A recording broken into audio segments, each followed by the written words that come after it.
Next up to bat, we have Daredevil Born Again Season 2. I'm going to be honest, I wasn't necessarily that excited when they renewed for Season 2, really because Fisk was still going to be the main villain, and I'm tired of him as a character already. I've seen enough of him. Season 1 ended with Fisk becoming mayor, which honestly should have happened at the very beginning of the series. And I've watched the original Netflix seasons, and while I know Disney wanted to do its own thing, they really should have built what they had established already in the Daredevil series, the Netflix series. And instead, they decided to shift directions, and then they went back, and then they reshot the show, and you can absolutely tell how much that hurt the narrative cohesion. In general, though, you get the plot of season 2, which centers around Fisk importing illegal weapons into New York City. Daredevil investigates that cargo ship, and he uncovers the weapons cache that directly links back to the mayor. And to hide the evidence, Fisk orders the captain to capsize the ship. And from there, the entire story becomes a sort of cat and mouse game. Daredevil's hunting for evidence to pin on Fisk, trying to find the captains of the ship, while Fisk retaliates by weaponizing his Anti-Vigilante Task Force. He claims to be tough on crime, but he's really just using the task force to round up criminals who are actually just protesters he doesn't like. And so for me, the pacing of the story felt a bit slow. There's lots of talking, which does allow room for characters to grow and, reveal who they are, their motivations, why they're doing the things they're doing. But it often, in this season, to me, happens at the direct expense of stalling the plot's momentum. And so there's these periods of talking and then finally moving on to the plot, and then talking, then finally moving on to the plot. But despite the pacing, we did get several characters wrestling with internal conflict. You take a look at Daniel, the deputy mayor of communications. His job is managing Fisk's image, but his real test comes when he discovers his friend BB is anonymously leaking Fisk's data on a podcast, on her alternate podcast. And so Daniel's forced into this corner either to protect his friend or let Buck, Fisk's right-hand man, eliminate her. And Daniel respects Fisk's vision for the city, but he knows that, murder is wrong. And ultimately, he does choose to do the right thing, even though it costs him his life. And the guy who plays Daniel really wrestles with that internal conflict very well. He wants what's best for New York City. He bought into the propaganda, but at the same time, he doesn't want BB to die, and he sees what Buck is capable of, and he's afraid and he's scared. Surprisingly, another character that gets development is Bullseye.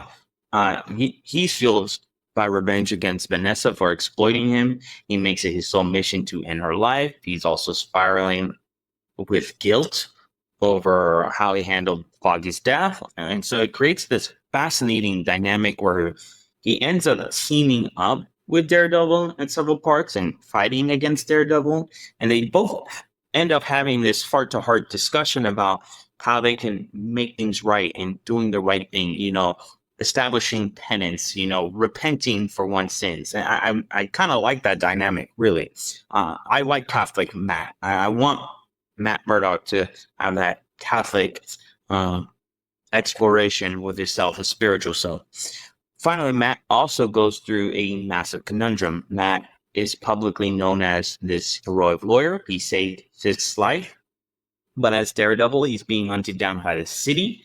And Fisk already knows his secret identity. And so we get to a point in the season where it is a deadlock. And so Matt has to make kind of like the ultimate sacrifice when it comes to hero identity.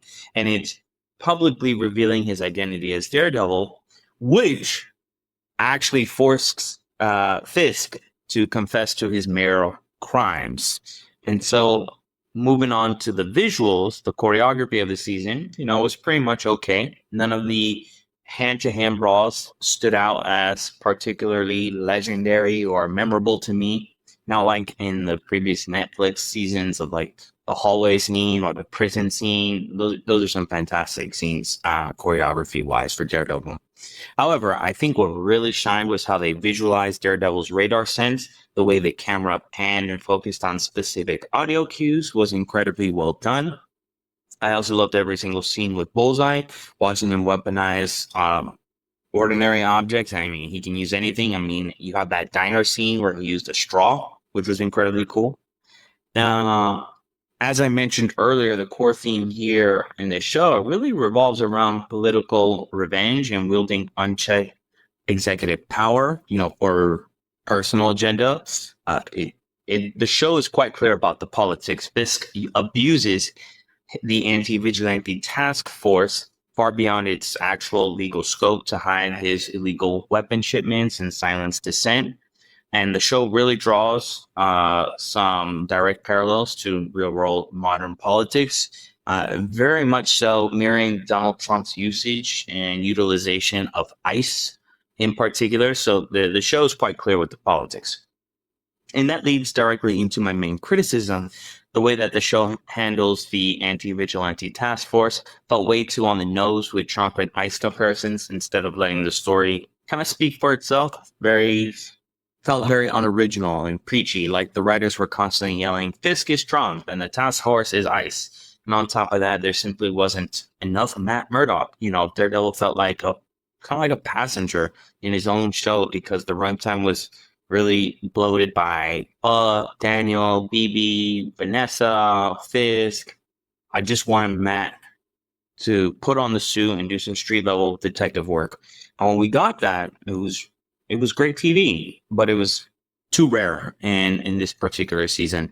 And in fact, my favorite episode was the one where Matt finally got back into the courtroom, something that was really missing from the rest of the season. So, and a few final gripes, the romance between Matt and Karen feels incredibly forced, and I see them as incompatible. And I'm completely tired of the lazy, repetitive New York stock footage used to pad out transitions. It's just lazy editing. To me, it's just filler. They don't know what to film, so they just put that there. At the end of the day, season 2 is an okay watch. It isn't very memorable to me. I'm genuinely glad the season ended with Fisk exiled on his own island, completely removed from New York. This Kingpin character has been completely overused at this point. The action is serviceable, and getting cameos from Jessica Jones, Luke Cage was a fun touch. But this season isn't enough to make me want to rewatch. It's a definite step up from season 1. Hopefully, whenever season 3 drops, we'll get more of the courtroom sort of drama, some more spiritual Matt. But that seems unlikely with Matt currently sitting in a prison cell. And one thing I didn't mention, I love the introduction of White Tiger. I am Puerto Rican, so I like that we have our Puerto Rican White Tiger here. Maybe we get her in a future show or in a movie. Anyways, I'm giving Daredevil Born Again season 2 7.5 out of 10. Hey, if you liked that video, hit the like button or leave a comment below. Really helps with the channel.